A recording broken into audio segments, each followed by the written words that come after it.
कोई पुरानी शत्रुता निकाल रहे मुझसे। आप अपनी गलती स्वीकार नहीं कर रहे।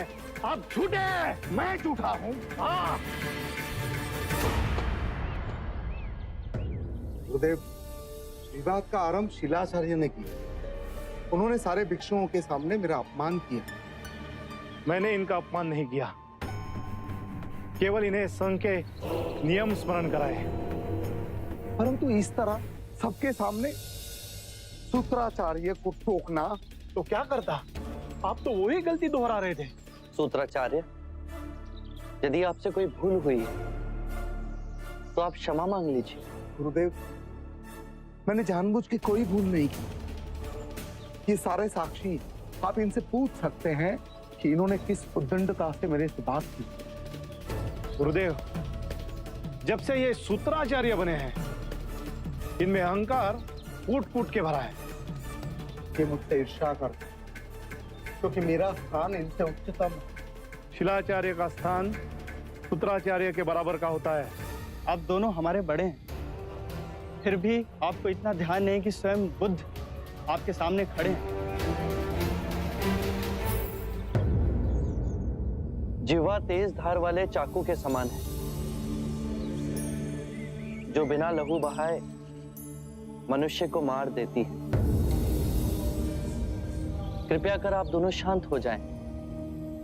आपके इस व्यवहार से संघ की शांति भंग हो रही है। आप सभी पुनः अपनी साधना पर लौट जाएं। यदि आप इस साधना के मार्ग को भली भांति समझेंगे, इसे अपनाएंगे, तो आप अपने अहंकार, ईर्ष्या, क्रोध, अपमान की भावना से स्वयं ही मुक्त हो जाएंगे। गुरुदेव, आप अपने आप को इस विवाद से दूर रखें, जाकर के शांति से अपनी तपश्चर्या करें। हम अपने इस वाद विवाद का निष्कर्ष स्वयं निकाल लेंगे।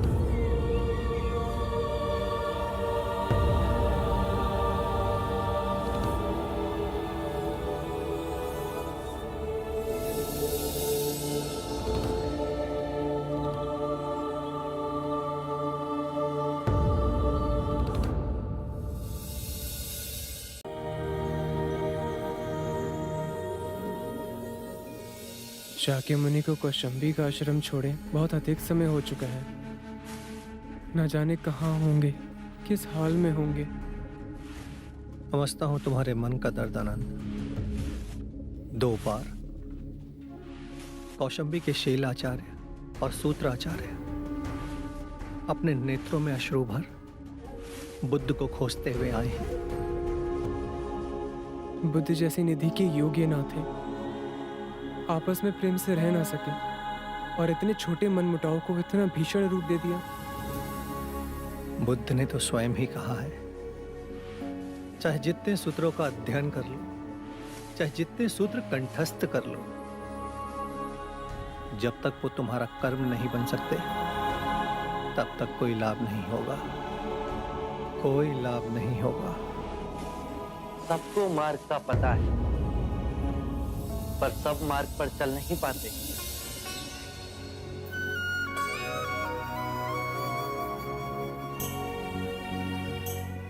आप कहाँ चले गए थे? हम आपके लिए चिंतित थे।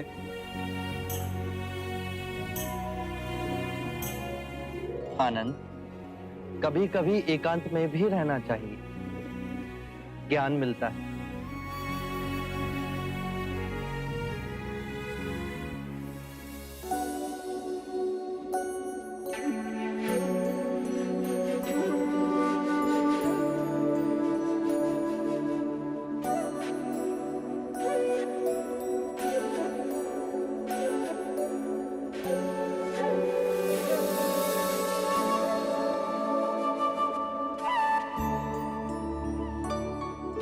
साक्य मुनि, जब फूल खिलता है तो उसकी सुगंध दसों दिशाओं में फैल जाती है। सूत्र आचार्य और शील आचार्य भी आपकी सुगंध पा यहां दौड़े दौड़े चले आए।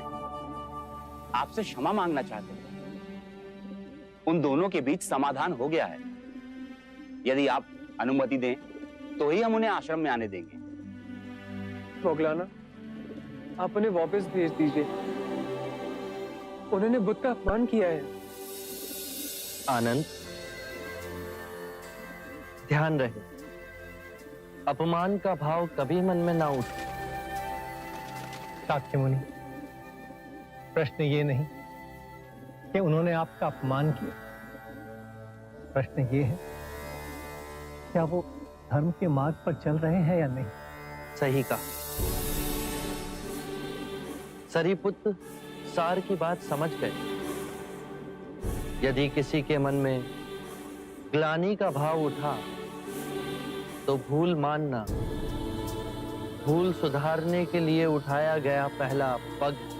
वो विनयशील हो, एक भिक्षु के समान सबके समक्ष क्षमा मांगने के लिए तैयार है। साक्य मुनि, केवल एक कृपा करें। इस छोटे से विवाद ने पूरे संघ में बहुत विष फैला दिया। बस अब ऐसा दोबारा ना हो। उनका स्वागत करो, उनके भोजन और रहने की व्यवस्था करो। एकांतवास में मैं अनिरुद्ध के साथ 1 माह तक रहा। वो और उसके साथी भिक्षु प्रेम और सद्भाव के उदाहरण हैं। आने वाला समय और भी विकट होगा। मैं काल के बहुत आगे उस समय में देख रहा हूं जहां पिता पुत्र में विरोध होगा, भाई भाई का शत्रु होगा,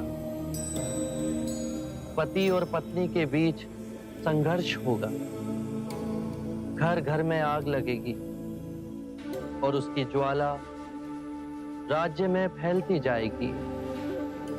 मनुष्य और मनुष्य में जाति पाति धर्म भाषा को लेकर भीषण संग्राम होगा।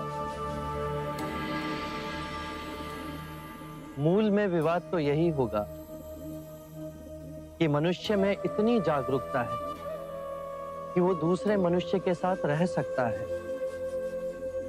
कैसे मनुष्य और मनुष्य के अंतर को समाप्त कर वो प्रेम से रह सकता है।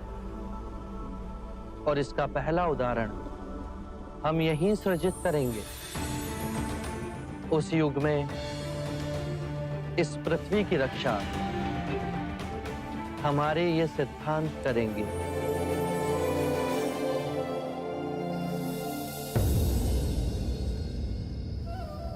सूत्राचार्य और शीलाचार्य के समाधान की बात सुन मुझे अति प्रसन्नता हुई।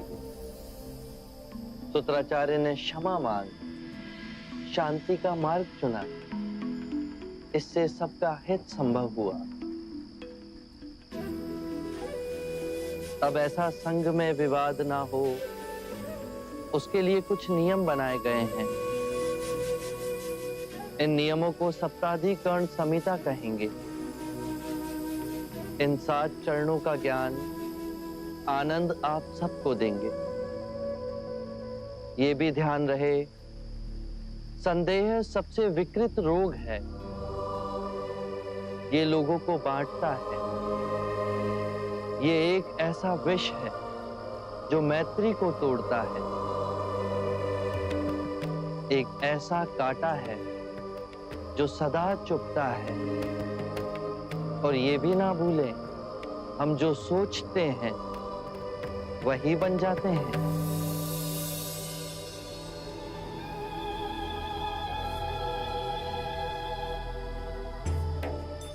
शीलाचार्य ने सत्य कहा, मैं ही अहंकारी हो गया था। सूत्राचार्य, आपका कहना भी सत्य था। मेरे मन में आपके लिए बहुत ईर्ष्या थी। मैं इस पाप का बराबर का भागीदार हूं। आपने हमें करुणा दी। अब हमें क्षमा दीजिए, हमें आशीर्वाद दें। मेरे पास केवल मार्ग है। यदि आप उस पर चलो तो ये मार्ग तुम्हारा है।